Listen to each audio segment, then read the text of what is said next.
All right, welcome back for another Wife Pour Wednesday. We got my beautiful wife in the room. She's poured up 3 drinks. Do you want to share what your thought was, or is it blind again? You can figure it out. Oh, okay. I can figure it out. And to be honest, I don't know if my choice actually has an effect on the taste, so... It just has no effect on the taste, but... Good luck. Good, yep, perfect. We'll dive in on the nose here. Glass A to my right. Okay. Very caramel and oak on the nose on this one. A little bit of a sweetness, some slight fruit notes in there as well. Glass B, let's see what this one smells like. Okay.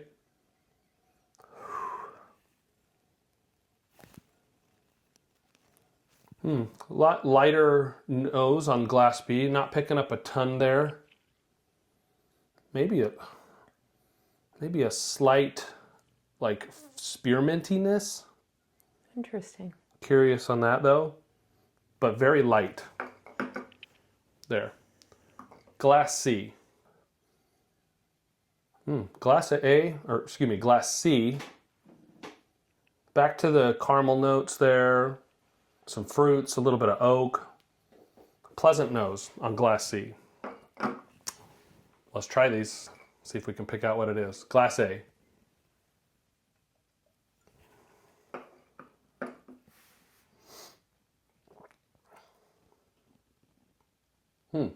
Okay. Glass A, still with a little bit of that caramel note there. A little bit of oak. Glass A, fine pour. Nothing's blowing me away at the moment though. We'll see how it ranks compared to the other two. Glass B. Okay, yeah, glass B definitely has like a minty, spearminty. Again, I guess that possibly is a rye in glass B. Yeah, glass B, definitely a little bit of mintiness there. A little bit of a wood, not a lot of fruit notes in that pour. My guess is it's potentially a rye or a high rye bourbon. Very high rye bourbon. Let's see what glass C holds here. A little more sweetness on glass C now on the nose.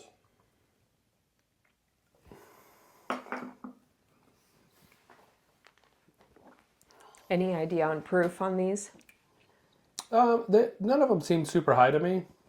So I'd guess somewhere between 90 and 105. Yeah. Glass C, not sure what it is, to be honest with you. I'm going to be honest with you. None of these pours are remarkable.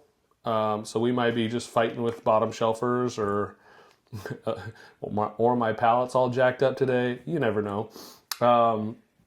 Let's taste back through them real quick with the nose, the palate. That way we can try to rank these. This may be the hardest Wife Pour Wednesday yet as far as differentiating one versus a third place. Glass C, let's see what we got on it.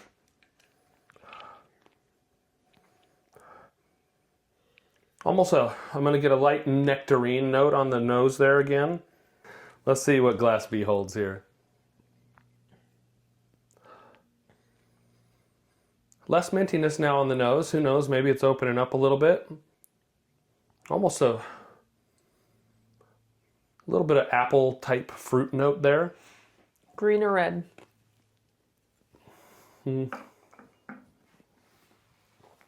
More red. That does not transfer to the palate whatsoever. I'm going to say glass B is going to go to third place compared to 2, or excuse me, compared to C. Let's try glass A, see if it stays in first or moves back. I think the nose on glass A is my favorite out of these 3 noses.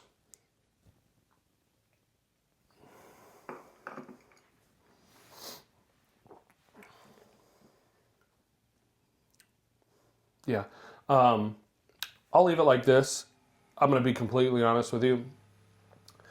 None of these is exciting me today. This is an interesting one. So if there are 3 that I love, I will be kind of disappointed.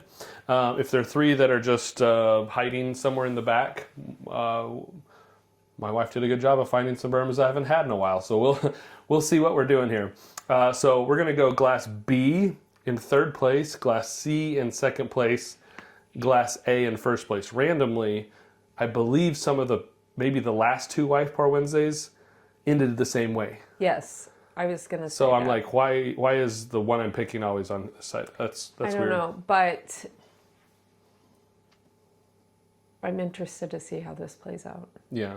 So there was and then you can tell me if there was a rhyme or reason. Well, was there a rhyme or reason behind this now that I've already put them into place that you want to share? They're all bottled in bond. Okay. All 100 proofers. Interesting. All right. That's probably why none of them rose above the rest, because they're all the same proof. So in third place, glass B. Interesting. And this is true. This one, a lot of people like this. This one has never really impressed me that much. Heaven Hill Bottled in Bond. So we got the Heaven Hill Bottled in Bond. This is the 7-year. This was a revamp of what used to be a Kentucky-only release. I've got a couple of those. And then they went away for a couple years, and they brought it back for 5 times the price, I think. It was like a $15 pour bottle in Kentucky only for the same age, same bottled in bond. And then they came back, and this is like a $50 bottle. But don't worry, Heaven Hill, because that bottle's almost gone. It is almost gone. It has been open a little while. A lot of people love it. A lot of people really like this bottle. For me, it just never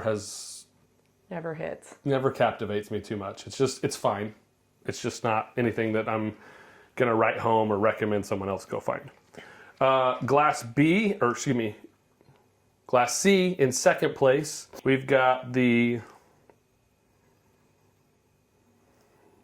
Bulleit Frontier Whiskey. So I thought this was a rye. That's interesting. It just was more, I don't know what the mash bill on this. Bulleit, their brand new release, Bulleit Frontier Whiskey, bottled in bond. This came out the last few months. So it's a new release by Bulleit. When I did a fresh crack on it, I liked it better than other Bulleit products. Bulleit products never really blow me away, though. They're not anything to write home about. Interesting. All right, let's see what won in first place here. Man, I would put this in this order if I picked it off the shelf. Holladay Soft Red Wheat. All right, Ben Holladay Soft Red Wheat. First place today. This is a phenomenal bottle. Love this product. Love Holladay's selections. You know what? It's the 100 proof. Flavors don't really jump out of the glass at 100 proof to me anymore. I used to love a bottle in a bond, but now that I've been drinking a lot of 120, 130. Now that you're a straight up boozer. Hazmat proofed bottles. When you go back down to 100 proof, it's okay. It just doesn't shock me or really like impress me much. This is good bottle though, so I'm glad it won number one. This is exactly how I'd have ranked them if I had pulled them off the shelf myself. Obviously, I will say though, this is why it's fun to do this, because I like when they're in an order that you wouldn't have pulled them off the shelf. You mean like if I ranked them like by myself on pulling them off the shelf? Like if you do a blind and you go A, B, C, that's A was the best, B was next, C, and you say, oh, crazy, that's not how I would have ranked them if I was looking at them and knew what they were. Oh, okay. That's why that's fun, because you're ranking them off taste, Correct. not off what you think you should be ranking them off. Sure. This one hit the opposite of that, though. It is how I would say these are my favorites if I had to pull them out of a hat. But in the past, some of these blinds we've done, absolutely. I think recently the Michter's Toasted came in third place. Maybe. And it was obviously a bottle I really enjoy, and it was the most expensive bottle in the blind.